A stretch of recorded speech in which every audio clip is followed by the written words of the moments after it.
Salute a tutti! Oggi vedremo come verniciare un vetro. Come si fa? La prima cosa che occorre per verniciare un vetro è una Scotch Brite, una paglietta non metallica, ma leggermente abrasiva, chiamata proprio Scotch Brite dalla marca che la produce, o comunque tipo quella dei piatti, la parte verde della spugnetta per i piatti. Passare sul vetro in senso circolare cercando di pulirlo in maniera impeccabile da tutte le sue impurità. Il vetro deve essere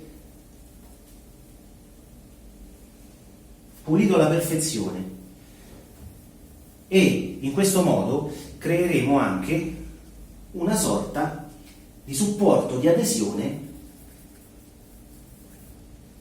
per la vernice, dei microsolchi che devono risultare visibili. Non usate abrasivi, non dovete creare dei microsolchi quasi invisibili, perché se lo graffiate dopo si vede. Una volta levate tutte le impurità, bisogna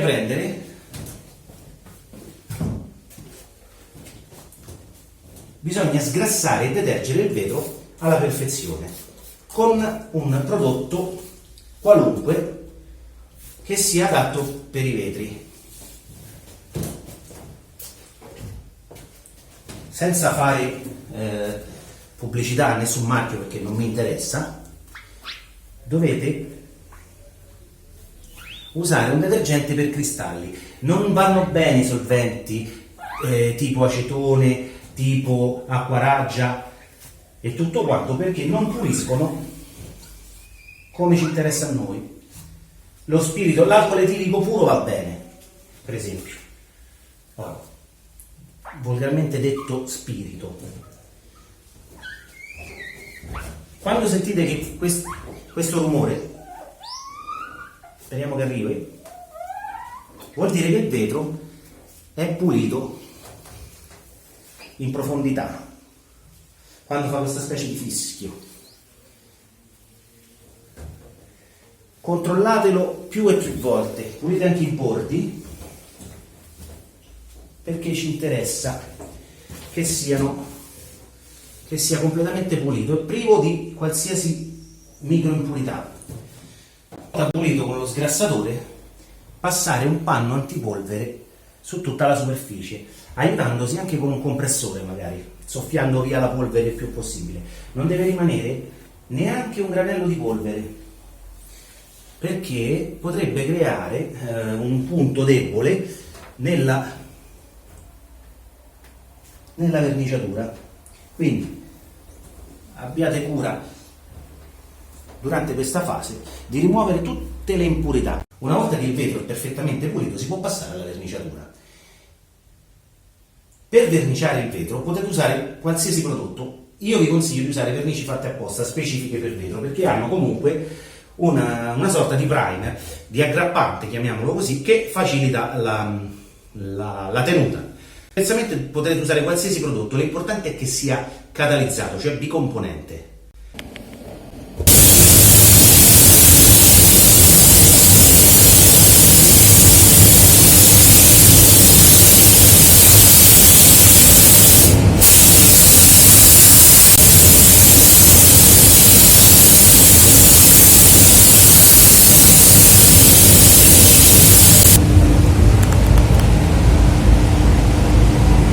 Ecco qua, abbiamo passato una prima mano, aspettiamo un attimino che si opacizzi e daremo una seconda mano.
trucco e suggerimento, detti anche tips and tricks.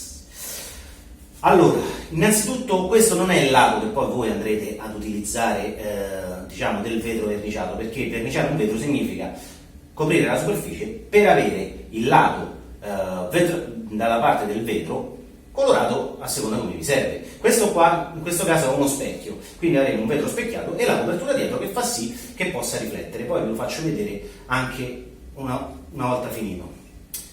Allora, il primo trucco è verniciare.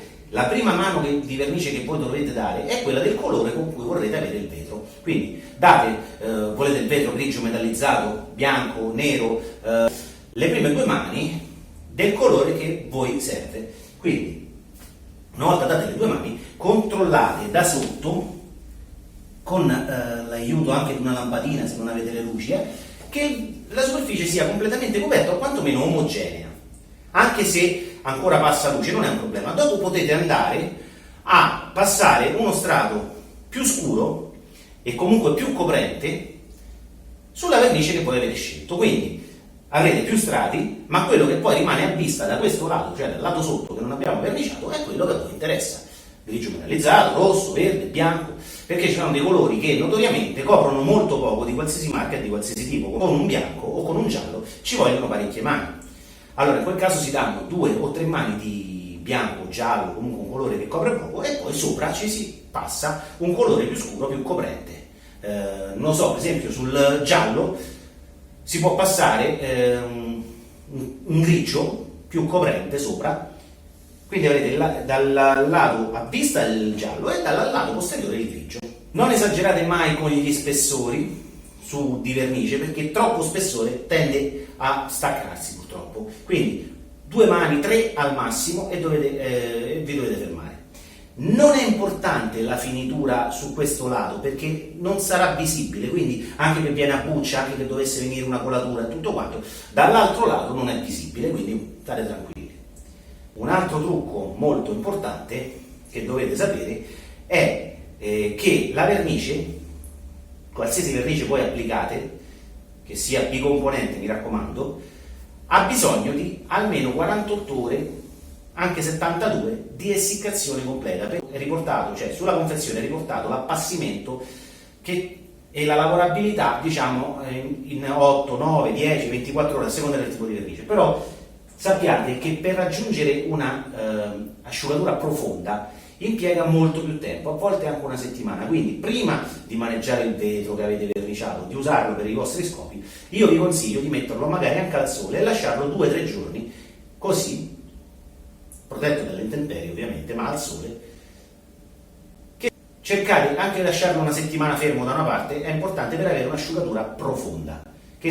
Sappiate che è meglio non usare prodotti, per esempio, a acqua per questi lavori, perché potrebbero nel tempo risentire dell'umidità e scollarsi dal vetro. Invece usate prodotti catalizzati, non all'acqua, che coprite bene i bordi, perché anche questa cosa dei bordi coperti aumenta la tenuta della vernice e evita lo spellicolamento nel tempo.